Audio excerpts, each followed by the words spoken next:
We don't have children like us. Name one politician that is in the space in Port Harcourt that didn't pass through me. They can't stand hunger. Liberty has become the capital of betrayers. Name one. Just name one. You will not see me any day in any political meeting planning for talks. You will not see me say, take money, this is for talks. I will not. You know why? My priest tells me that anybody who... You know? 1 second.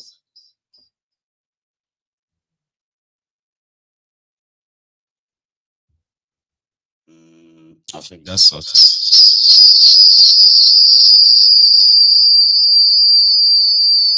Under me. He was an accountant to Wike when Wike was chairman. When I became governor, Wike was made. Unfortunately, I don't know why I'm calling his name. I've made my this. I don't want to call his name. When I became governor, he became chief of staff. He brought him. Name one. Just name one person. Name anybody you know. Just in Nigeria, any reverse politician you know that didn't pass through me. The other people you can name will be people like Usher Secondus, who are contemporaries. Right? Yeah. Maybe Senator Lee. The rest. Name, just name. So it's not about mentorship. It's about hunger. A lot of them are hungry. They can't manage the situations. When we joined politics, I joined politics at a very young age. I don't know why you're making me discuss politics. I joined politics at the age of 22. There were two camps. Rufus had a George camp, very poor and broke. We hardly have food to eat. Abule's camp, very rich.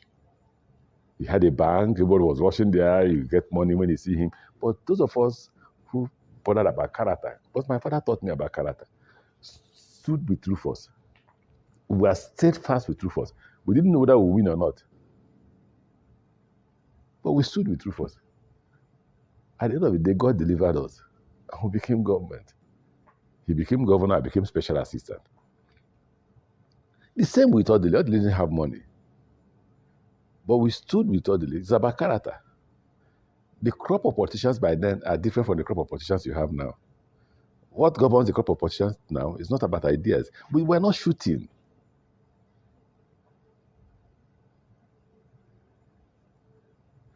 You're dragging me to politics. It's not right. When the time comes, I will speak about politics. How can they? For anybody who passed through me, the first thing you learn is honesty. So are they honest? If they're honest, then they've done well now. That's the first thing you learn. The second thing you learn is service to the people. The third thing you learn is don't take anybody's life. Let me quote President Jonathan. No life is worth my ambition. You will not see me any day in any political meeting planning for talks. You will not see me say, take money, this is for talks. I will not. You know why? My priest tells me that anybody who dies in the course of that money, you'll be held accountable. The society may not hold you accountable. The society may not imprison you because you're a big man, but you should be in prison. But God, you will not go to heaven because God will hold you accountable. And I tell my priest every day, I don't want to miss heaven. And that's what I teach my children. That's what my wife will tell you. That's what we pray every day, that we would like to go to heaven. So, you know, why I mentioned the one of Rufus and Abule was when we were hungry. Anybody who told you I was not hungry than Rufus? I married my wife. If you check, there's one photo they circulate in social media. The highest thing in our wedding was Coke and Fanta. You're laughing. I managed to buy wedding gown for my wife. What about me? You can see what I was wearing. But I'm sure we won't do this, so you know my character. When they say he's stubborn, I'm not stubborn, I'm principled. Let one person, including my former boss, say that I've betrayed him before. Nuisance, Lily. That's how they talk. They just talk live, left, right, and center like that. Like, you know, you can't hold them in anything. But that is one crooked Olori Buruku somebody too. He was the one who actually, one of those who funded the Bokuwari's emergence as your president in Nigeria. At the time, it was rewarded. Only for the madman, for 8 years as Minister of Transportation, unable, right, to initiate or even start something like linking the eastern part of Nigeria, Niger Delta area, with the rest of possibly the western part of Nigeria by train.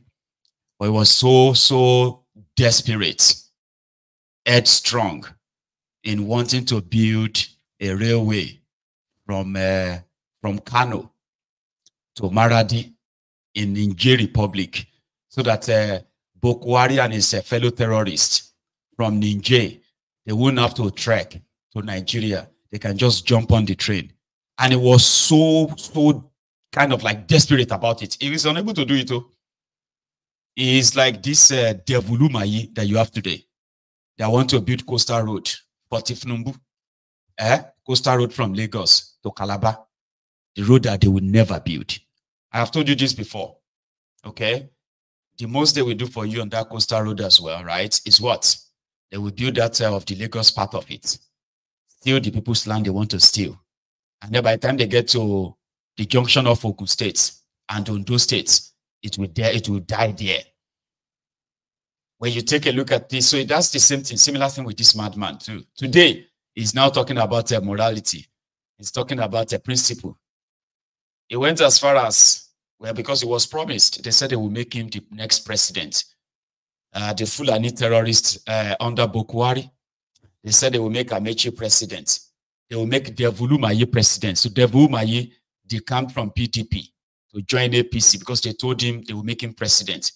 He was there supervising the killings of his own people in Ebonyi State at the time. So when that time came, he was nowhere to be found. Today, he's a minister under Tinubu that is doing the same boy job too, right? To make himself a little bit like he's relevant, right? Working engineer Devulumayi. So one day he too will be on your screen preaching about their integrity, about his principle, about his others, like even the way we can go. The trade volume between Nigeria and Niger Republic was put at $400 million.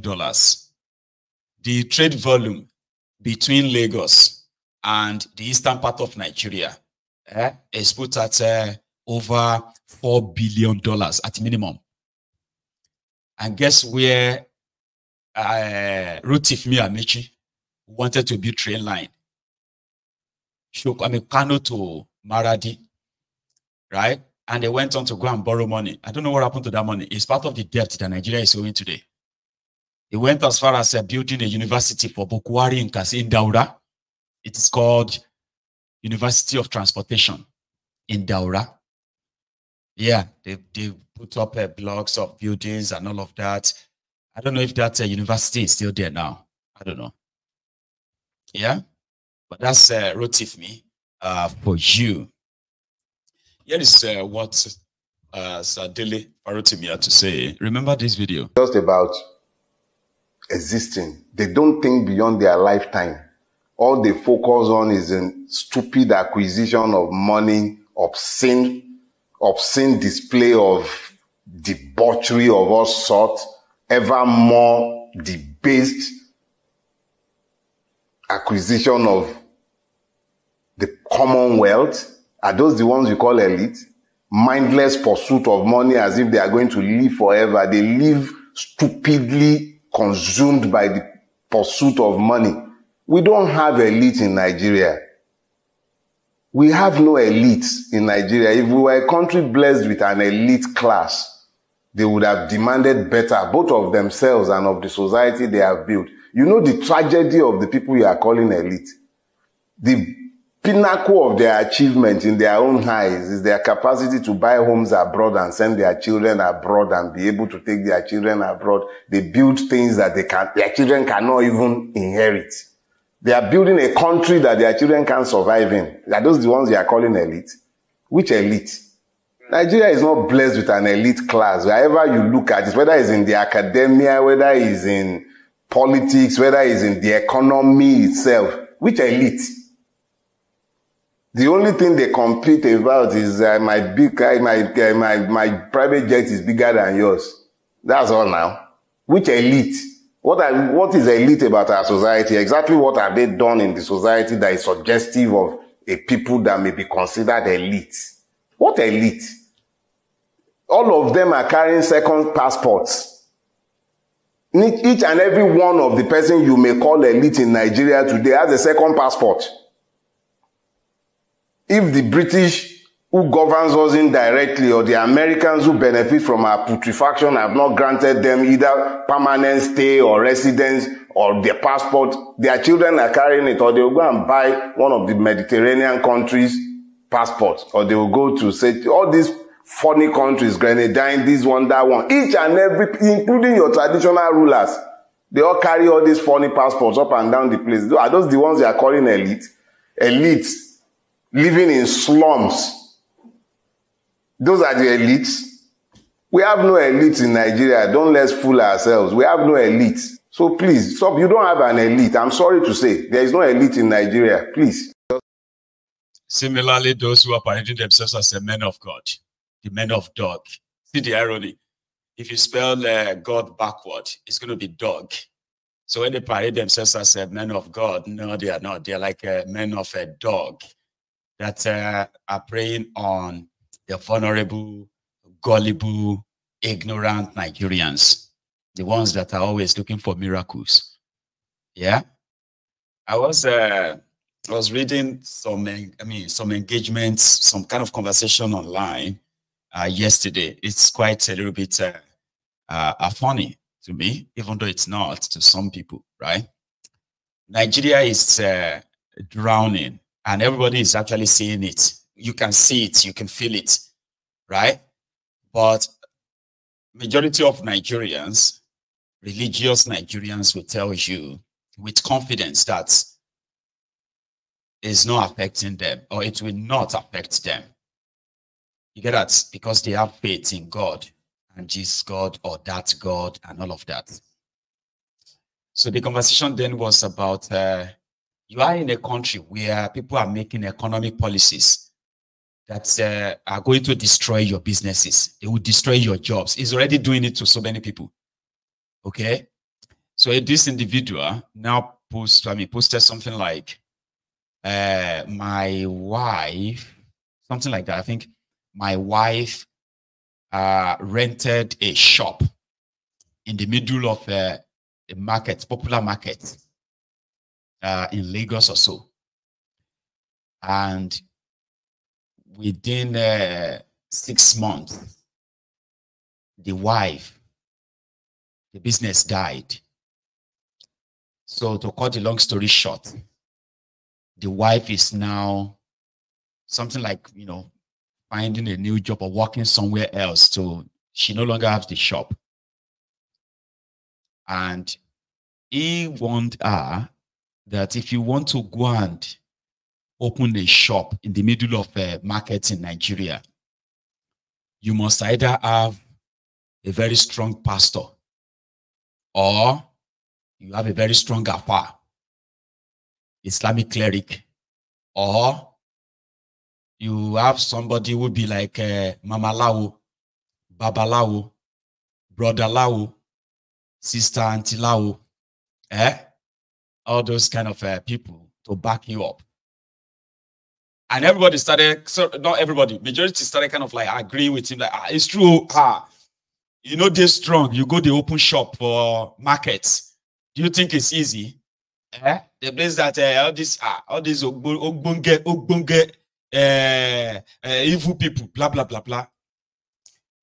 And it is so ridiculous that in 2024, the year is 2024, and you cannot convince Nigerians that this is not 1800, 1700, where you believe that some imaginary enemies, they have this evil power, this massive juju, voodoo, to destroy people, to control your life, to this and that. Even some of us who left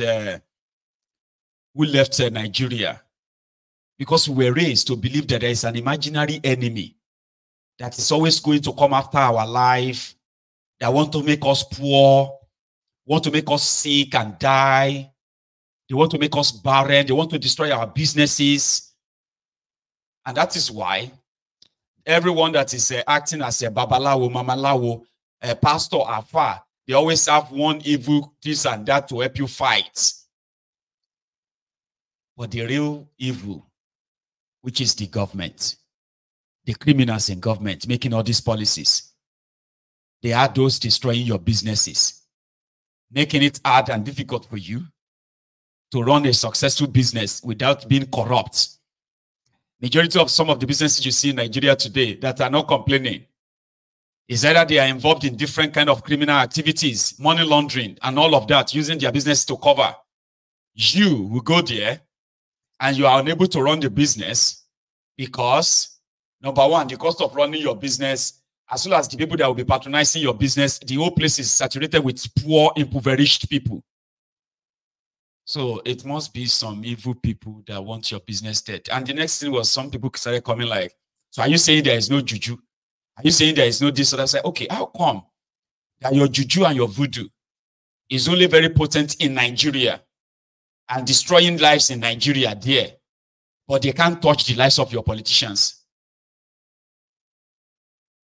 So critical thinking, logical thinking is not our forte.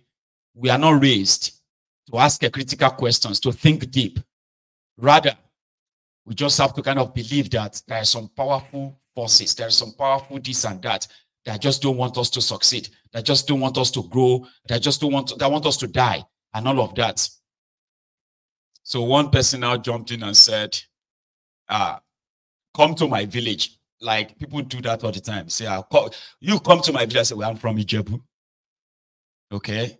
And I can tell you that whatever it is that's your village, they told you about your village, I was told the same thing. And there are people who are still living through that today, believing that some people have control over their lives, not the policies of the criminal politicians. Some people still pay so much money to go to Mecca, Saudi Arabia, to go and stone Shaitan. Because Shaitan, the Satan that lives in Saudi Arabia, is waiting for them every year for them to come and so that their life can be. But when they go back to their country, where criminals are making policies, decisions that continue to depreciate your currency, devalue your currency, right? And then decisions that continue to make you lose your jobs enough that people are unemployed. And when you are unemployed, what do you think you're going to be? You're going to be poor. So a lot of people continue to believe that, and that is why you will see pastors who wants to perform miracle. You will see imam who wants to kind of perform miracle for you. You will see babalawo and all of them who also have something to do in order to make you prosper in a way that a lot of you have completely ignored the real devil in the room, the politicians. I'm glad that some of this generation, some of us in this generation are beginning to see that the real devil, the real enemy of the people, the real enemy that I mean, it's not imaginary. This is the real enemy. They are the politicians who are making economic decisions, social decisions, and all of that for you. Which impact of their decisions continue to what? To stifle the economy, stifle life out of you as well. So if you have enemy to fight, it should be the criminal politicians, not somebody that is telling you to close your eyes. Let us pray. I bind, I lose, I that, I this, and that. And yet, the more they lose and bind, the more poorer people become. So, one of them actually, who had to run away, who had to leave Nigeria, I won't say run away, he's a pastor, this pastor, recently had this to say. What I call leadership stroke, where one part of your body is paralyzed. If a leader has character but does not have competence, does not have skills, leadership is a skill, does not have skills, it's like they say you just boarded a bus, right? And then they said the driver is a very good man. He's a very kind, he's a very nice, very humble, very respectful, although nobody taught him how to drive. So it is only prayer and the grace of God that he uses to drive. Will you stay in that vehicle safely? No. As I say, it's a good mind is not enough. Character is not enough. You got to have the skills. On the other hand, you have someone who has skills, who has competence, like we're saying, the person has a PhD, but has no character. You just have a sophisticated crook. And the person will use that sophistication to cheat you. Let me add a point here. I read a book several years back, Why Nations Fail, by Darren Acemoglu and James Robinson, two professors of economics. They studied why some countries are developed and why some are not. The basic thing they found, the political evolution of each country. So they found out that in most countries, the natural tendency as humans is you have a small group of people in the elite class. They control political power. Then they use political power to channel economic resources to benefit themselves and the people close to them. That's where Africa still is. That's where we still are. The countries that have been the most powerful, they broke the power of that elite class, right? They broke it. That's why they introduced democracy and introduced equality as a value. Started from France, that French Revolution thing. Until you do the that. price of bread. Thank you. So right now, the citizens are shouting and crying. Some people are making money they've never made before. They're making billions they've never made before. Yeah. The political class, the elite class will favor itself. But we have a beautiful model coming out of the Middle East where they don't even have democracies. They are monarchies. Why are they developing? Because they have an elite class that has conscience. Elite class that feels for the people. Nobody voted them in. You can't vote them out. They just chose themselves to be good to their people, to empower their people. It's so sad, I must say, that when we look at our own elite class, it seems as if it cannot even redeem itself.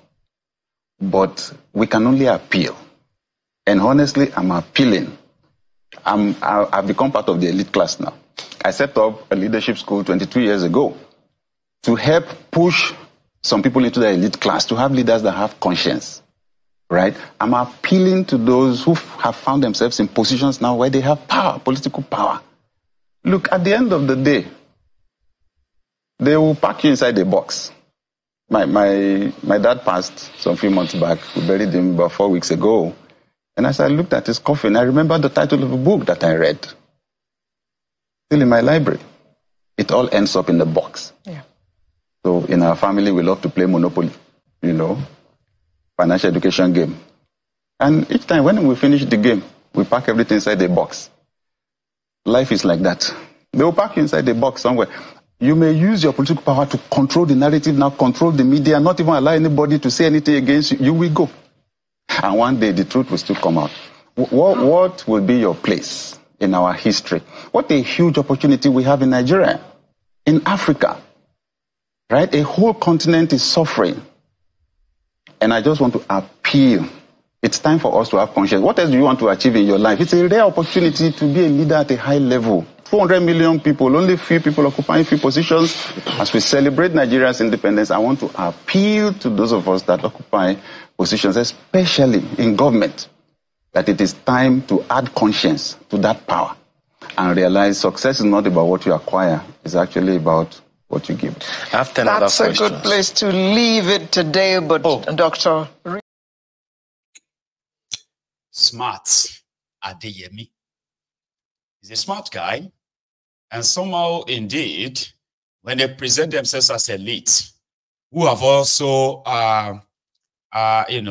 rode on the roughshod back of the poor, the gullible, who have made them the elite they are, what is now left of them is just a conscience, which is missing in many, unfortunately. So you pack it all up, as he said. You pack it, eventually you're going to pack everything up in a box, he said. Listen to this guy. The conscience of those destroying Nigeria is dead. And that is why the only thing you see around them is the shining things, shiny, valueless things. to the point that the Nigeria that you have today and the Nigerians in it, including your elite, they are so poor that the only thing they have is money. And the money itself has become what? Worthless. A trashy tissue paper. The killings going on in northern Nigeria that is so underreported, including the ones that is taking place even in southern Kaduna, Kajuru and Co. Underreported. This guy put something on that. Just let's put it out there. Quite a number of you must have seen my post regarding the attack that happened on the 8th of September in Kalla community in Kajuru local government of Kaduna State, where 6 people were killed, 33 were abducted. Some escaped, but 19 were held captive. They are still in captivity. They have not been released.